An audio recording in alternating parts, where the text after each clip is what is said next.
الحمد للہ رب العالمین والصلاة والسلام علی اشرف خلق اللہ وسید المرسلین وعلی آلہ وصحبہ اجمعین رب اشرح لی صدری ویسر لی امری واحلل عقدۃ من لسانی یفقہوا قولی اللہم انفعنا بما علمتنا وعلمنا ما ینفعنا وزدنا علما آمین یا رب العالمین۔ کتاب ریاض الصالحین میں ہم دو نشستوں سے جس باب کا مطالعہ کر رہے ہیں اس کا عنوان ہے باب الخوف، خوف کا بیان، اللہ کا خوف، اللہ کی خشیت۔ عن ابن مسعود رضی اللہ تعالی عنہ قال، سیدنا عبداللہ ابن مسعود رضی اللہ تعالی عنہ فرماتے ہیں، حدثنا رسول اللہ صلی اللہ علیہ وسلم وہو الصادق المصدوق، ہم سے بیان کیا رسول اللہ صلی اللہ علیہ وسلم نے، اور وہ الصادق ہیں، سچے ہیں، المصدوق ان کی سچائی کو مانا گیا ہے یا ان کی تصدیق کی گئی۔ اب یہاں خاص طور پہ سیدنا عبداللہ ابن مسعود رضی اللہ تعالی عنہ نے رسول اللہ صلی اللہ علیہ وسلم کا تذکرہ کرتے ہوئے خاص طور پر ان اوصاف کا بیان کیا کہ الصادق المصدوق۔ اس کا سبب شاید یہ ہے کہ جو بات اس حدیث میں بیان ہو رہی ہے وہ میٹا فزیکل ہے، اس کا تعلق عالم غیب سے ہے، ایک ایسی چیز سے ہے جو ہمارے ظاہری حواس سے ماوراء ہے، اور بہت اہم حدیث ہے۔ امام صاحب امام نووی علیہ رحمہ اس کتاب کو، وہ جو ان کی مشہور کتاب ہے اربعین نووی، اس میں بھی لے کر آئے۔ اللہ کے نبی صلی اللہ علیہ وسلم نے فرمایا کہ ان احدکم یجمع خلقہ فی بطن امہ 40 یوما نطفۃ، کہ تم میں سے ہر شخص کی تخلیق کو مجتمع کیا جاتا ہے اس کے ماں کے بطن میں، اس کے ماں کے پیٹ میں 40 دن نطفے کی شکل میں، ثم یکون علقۃ مثل ذلک، اور اس کے بعد اتنی ہی مدت وہ علقہ کی شکل میں رہتا ہے، ثم یکون مضغۃ مثل ذلک، اور اس کے بعد اتنی ہی مدت یعنی 40 دن وہ مضغہ کی شکل میں ہوتا ہے۔ یعنی جو مختلف مراحل ہیں رحم مادر میں جو طے ہوتے ہیں اس کا بیان ہے۔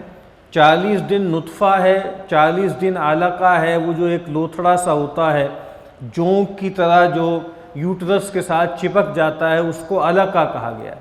یہ وہی لفظ ہے جو پہلی وحی میں بھی آیا ہے، خلق الانسان من علق، کہ انسان کو علق سے پیدا کیا، جس کا عام طور پہ ترجمہ کیا جاتا ہے جمے ہوئے خون کی پھٹکی سے پیدا کیا گیا۔ تو یہ مراحل ہیں، 40 دن نطفہ، 40 دن علقہ اور 40 دن مضغہ۔ مضغہ بھی لوتھڑے کو کہتے ہیں۔ تو 120 دن ہو گئے، یعنی 4 مہینے ہو گئے۔ ثم یرسل الملک، اور اس کے بعد پھر فرشتے کو بھیجا جاتا ہے۔ یعنی ایک مرحلہ وہ ہے جو ہو رہا ہے جو بالکل پیورلی فزیولوجیکل ہے، طبیعی ہے، کہ وہ جو جسم ہے وہ بن رہا ہے۔ اس کے بعد 4 مہینے یعنی 120 دن کے بعد فرشتے کو بھیجا جاتا ہے، فینفخ فیہ الروح، اور پھر وہ جو لوتھڑا ہے، جو انسان کا بچہ ہے اپنی ابتدائی حالت میں، اس میں روح پھونکتا ہے۔ وَيُؤْمَرُ بِأَرْبَعِ كَلِمَاتٍ، اور اس کے ساتھ 4 چیزوں کا حکم دے دیا جاتا ہے۔ 4 چیزیں گویا اس کے بارے میں طے کر دی جاتی ہیں۔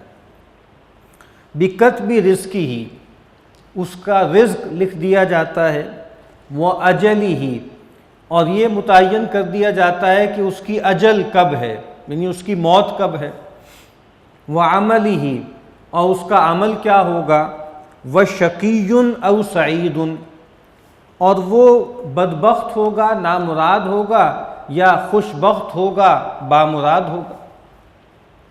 اب یہ جو حدیث ہے اصل میں تو یہ تقدیر کے موضوع پر ہے، لیکن چونکہ اس میں ایک پیغام ہے خوف کے حوالے سے بھی، ایک تنبیہ ہے، اس وجہ سے امام صاحب اس روایت کو اس باب میں لے کر آئے۔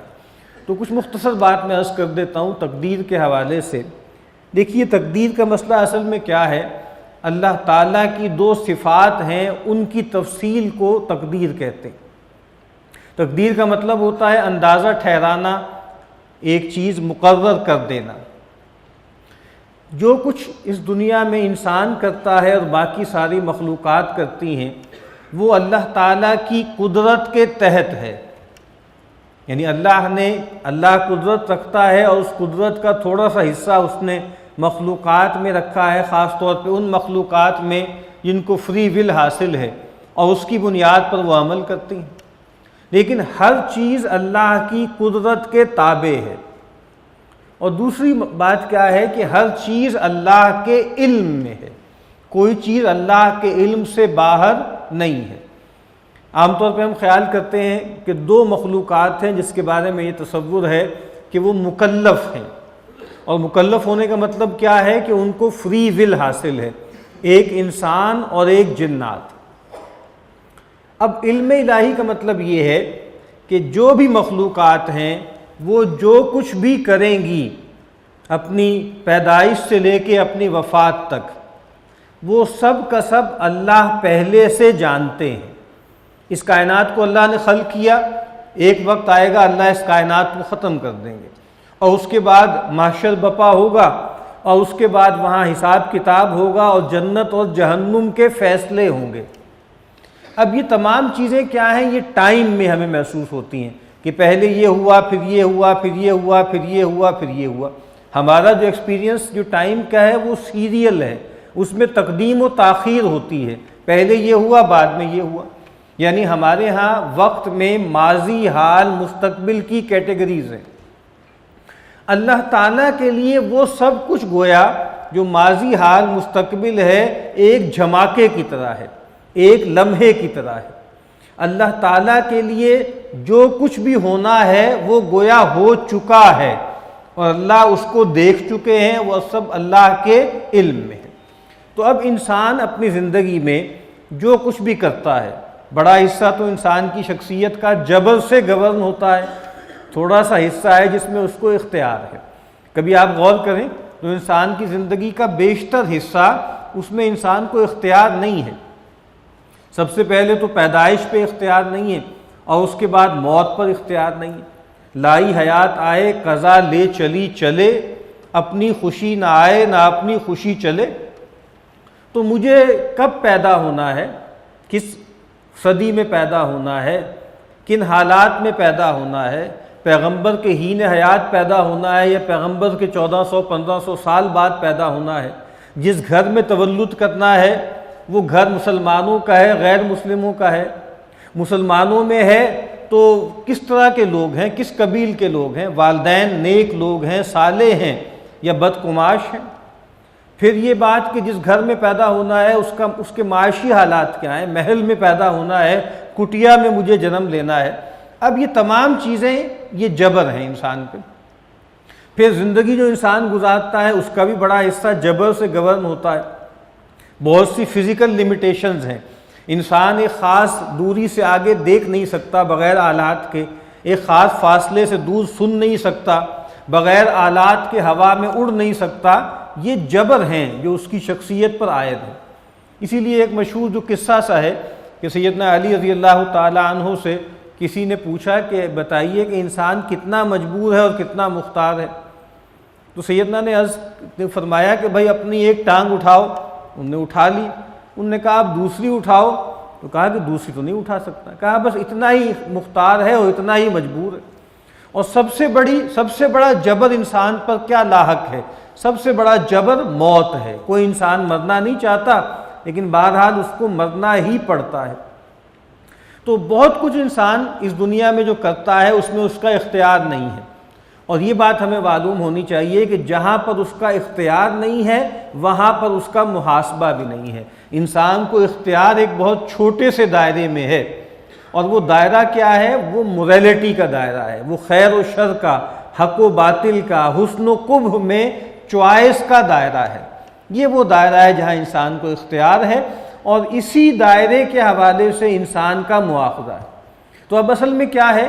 انسان جو کچھ بھی کرے گا اپنی زندگی میں، چاہے جبر سے چاہے اختیار سے، اللہ وہ پہلے سے جانتا ہے، اور اللہ جانتا ہے، اللہ نے اس کو لکھ بھی دیا ہے۔ جو ہمارے ہاں تصور ہے لوح و قلم کا، کہ صحیفے جو ہے وہ خشک ہو گئے اور قلم اٹھا لیے گئے، رفع الاقلام وجفت الصحف، کہ صحیفے خشک ہو گئے، پہلے جو روشنائی سے لکھا جاتا تھا گیلی روشنائی ہوتی تھی، تو کہا قلم اٹھا لیا گیا، اور جس چیز پر لکھا گیا، جس کاغذ پر، اسکرول پر، ٹیبلٹ پر، وہ خشک ہو گئی، گویا ہر چیز متعین ہو گئی۔ پھر سوال یہ پیدا ہوتا ہے کہ ہمارا اس میں کیا لینا دینا ہے؟ ہمارا مطلب وہی ہے کہ جہاں پر ہمیں اختیار ہے وہاں ہم اپنے اختیار سے ہی کریں گے، بس جو کچھ بھی کریں گے وہ اللہ جانتا ہے۔ اسی کا بیان ہے کہ چار چیزیں گویا لکھ دی جاتی ہیں، طے کر دی جاتی ہیں کہ یہ مرے گا کب، اس کو رزق کتنا ملے گا، یہ اعمال کیسے کرے گا، اور اس کی ڈیسٹنی کیا ہوگی۔ سعادت و شقاوت آخرت میں طے ہوگی، جو وہاں سعید ہے اصل میں سعید وہ ہے، خوش بخت وہ ہے، اور جو وہاں بدبخت اور نامراد ہے اصل میں بدبخت وہ ہے۔ تو یہ تقدیر کا بیان ہے کہ اللہ تعالیٰ فرشتے کو بھیجتے ہیں، وہ روح پھونکتا ہے، اور اس کے بعد یہ چار چیزیں لکھ کر طے کر دیتا۔ اب آگے فرمایا فوالذی لا الہ غیرہ، اللہ کے نبی فرما رہے ہیں پس اس ہستی کی قسم ہے، وہ ہستی گواہ ہے جس کے سوا کوئی معبود نہیں، یعنی اللہ گواہ ہے، اللہ کی قسم۔ ان احدکم لیعمل بعمل اہل الجنہ، تم میں سے کوئی شخص اہل جنت کے سے عمل کرتا رہتا ہے، حتی ما یکون بینہ وبینہا الا ذراع، یہاں تک کہ اس کے اور جنت کے درمیان ایک بالشت کا یا ایک ہاتھ کا فاصلہ رہ جاتا ہے، فیسبق علیہ الکتاب، تو اس پر کتاب غالب آ جاتی ہے، کتاب سبقت لے جاتی ہے، وہ جو اللہ نے اس کے بارے میں لکھ رکھا ہوا ہے نا کہ سعادت و شقاوت اور عمل کیا ہوگا، وہ غالب آ جاتی ہے۔ فیعمل بعمل اہل النار، اور وہ اہل جہنم کے سے عمل کرنے لگتا ہے، فیدخلوہا، اور انجام کار کے طور پہ جہنم میں داخل ہو جاتا ہے۔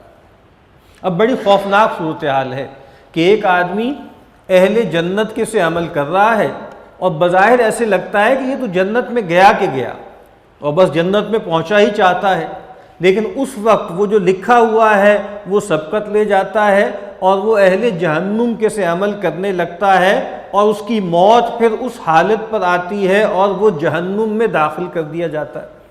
اور اس کے برعکس بھی ہے، وَإِنَّ أَحَدَكُمْ لَيَعْمَلُ بِعَمَلِ أَهْلِ النَّارِ، تم میں سے کوئی شخص اہل جہنم کے سے عمل کرتا ہے، حَتَّى مَا يَكُونُ بَيْنَهُ وَبَيْنَهَا إِلَّا ذِرَاعٌ، یہاں تک کہ اس کے اور جہنم کے درمیان فاصلہ نہیں رہ جاتا مگر ایک ہاتھ کا، فَيَسْبِقُ عَلَيْهِ الْكِتَابُ، تو اس پر کتاب سبقت لے جاتی ہے، فَيَعْمَلُ بِعَمَلِ أَهْلِ الْجَنَّةِ، اور وہ اہل جنت کے سے عمل کرنے لگتا ہے، فَيَدْخُلُوهَا، اور پھر اس میں داخل ہو جاتا۔ اب یہ جو کہا گیا ہے کہ ایک شخص اہل جنت کے سے عمل کر رہا تھا اور بظاہر لگ رہا تھا کہ یہ تو جنتی ہے اور جنت میں بس داخلہ اس کا کنفرم ہے، شور ہے، لیکن پھر کتاب غالب آ جاتی ہے اور پھر وہ الٹے عمل کرنے لگتا ہے، اس کے برعکس بھی ہے۔ یہ اصل میں کیا ہے؟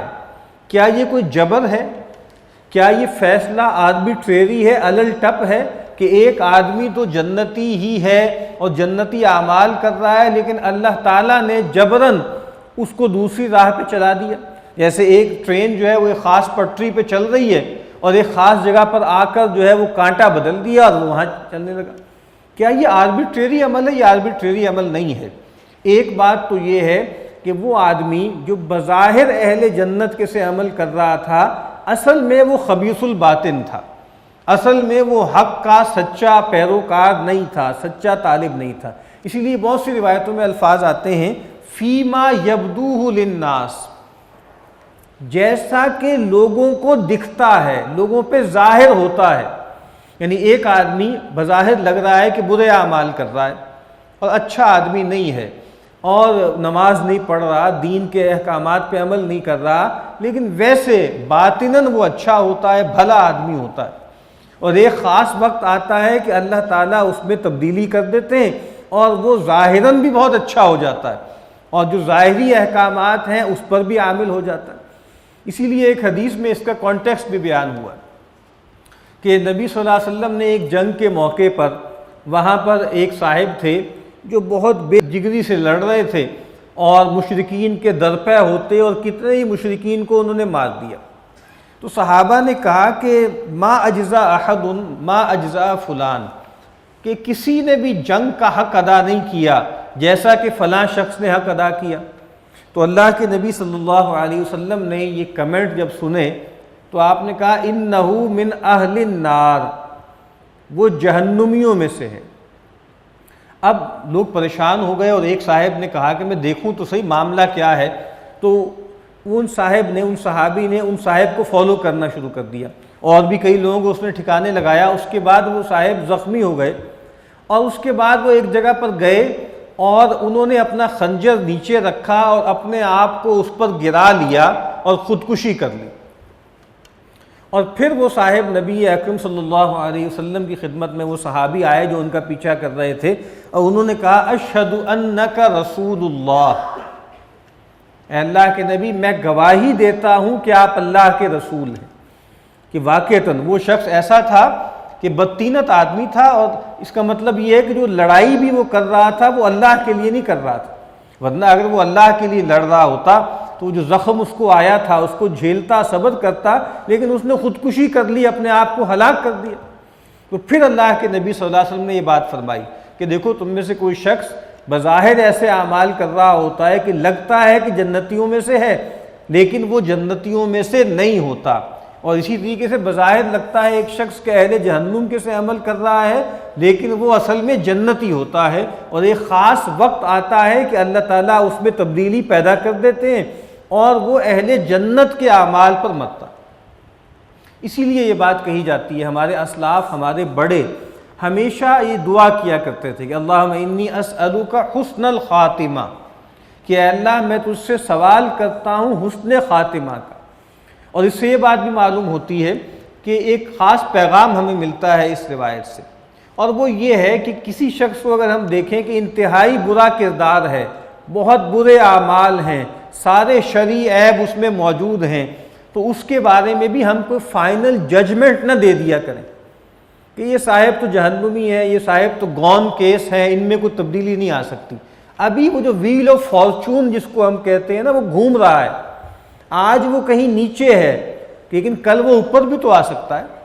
اور اس کے برعکس اگر خاص طور پہ اپنے بارے میں یا کسی اور کے بارے میں خیال ہو کہ ہم تو نیکیاں کر رہے ہیں، اللہ نے دین کی توفیق دی، اللہ نے ہمیں ایک ایمانی اور اخلاقی زندگی گزارنے کی توفیق دی، تو اپنے بارے میں بھی کسی غلط فہمی کا شکار نہ ہو، کبھی بھی اپنے بازو ڈھیلے نہ کریں، کبھی بھی جو ہے نچنت نہ ہو، کیوں معلوم نہیں ہے کہ انجام کیا ہونے والا ہے۔ تو اسی ریفرنس سے امام صاحب امام نووی علیہ رحمہ اس کو باب الخوف میں لے کر آئے ہیں کہ ڈرتے رہنے چاہیے، کبھی بھی اپنے اعمال پر، اپنی خوبیوں پر، اپنی نیکیوں پر اور حال کے اعمال پر یہ خیال نہیں کرنا چاہیے کہ میں ہمیشہ یہی کرتا رہوں گا۔ دعا اللہ سے کرنی چاہیے، اللہ سے توفیق مانگنی چاہیے، لیکن اندیشہ ناک ہمیشہ انسان رہے کہ معلوم نہیں کہ میرا انجام کیا ہوگا، کس چیز پر میں ختم ہوں گا۔ اسی لیے قرآن مجید نے بھی فرمایا نا کہ وَلَا تَمُوتُنَّ إِلَّا وَأَنْتُمْ مُسْلِمُونَ، دیکھو ہرگز مت مرنا مگر حالت اسلام میں، حالت فرما برداری میں۔ تو کبھی ڈھیلے نہ پڑنا، کبھی اللہ کے خوف سے بے خوف نہ ہونا۔ اور نبی اکرم صلی اللہ علیہ وسلم کو واحد کے صیغے میں خطاب کرتے ہوئے فرمایا وَاعْبُدْ رَبَّكَ حَتَّى يَأْتِيَكَ الْيَقِينُ، اے نبی آپ اپنے رب کی بندگی کرتے رہیے، اپنے رب کی عبادت کرتے رہیے یہاں تک کہ آپ یقین کو پالیں، یہاں تک کہ آپ کو یقین آ جائے۔ اور یقین سے مراد کیا ہے؟ یقین سے مراد موت ہے، موت سے زیادہ یقینی چیز کوئی نہیں۔ تو یہ روایت ہمیں یہی بتا رہی ہے کہ ہمیں ہر وقت اندیشہ ناک رہنا ہے، ہر وقت ڈرے کانپے رہنا ہے، جو ہم نے وہ آیات میں پڑھا تھا اِنَّا كُنَّا قَبْلُ فِي أَهْلِنَا مُشْفِقِينَ، کہ ہم اس سے پہلے اپنے گھر والوں میں ڈرے کانپے رہتے تھے، معلوم نہیں کس کا انجام کیا ہو، کسی کے بارے میں آخری فیصلہ نہ کر لیں جہنم کا، اپنے بارے میں آخری فیصلہ جنت کا نہ کر لیں۔ اسی لیے اللہ کے نبی نے یہ بھی فرمایا کہ اللہ کے مقابل کسی کا تزکیہ نہ بیان کیا کرو، بلکہ یہ کہا کرو کہ انی احسب، میں یہ گمان کرتا ہوں کہ وہ بہت نیک آدمی ہے، میں امید کرتا ہوں اگر اللہ نے چاہا تو وہ جنتی ہے۔ تو اسی طرح لا یزکی علی احد، اللہ کے سامنے کسی کا تزکیہ بیان نہ کرو، کسی کو بہت پاک باز بیان نہ کرو۔ دعا ہے کہ اللہ تعالیٰ ہمیں نبی اکرم صلی اللہ علیہ وسلم کے فرامین کو سمجھنے، اس پر عمل کرنے کی توفیق عطا فرمائے۔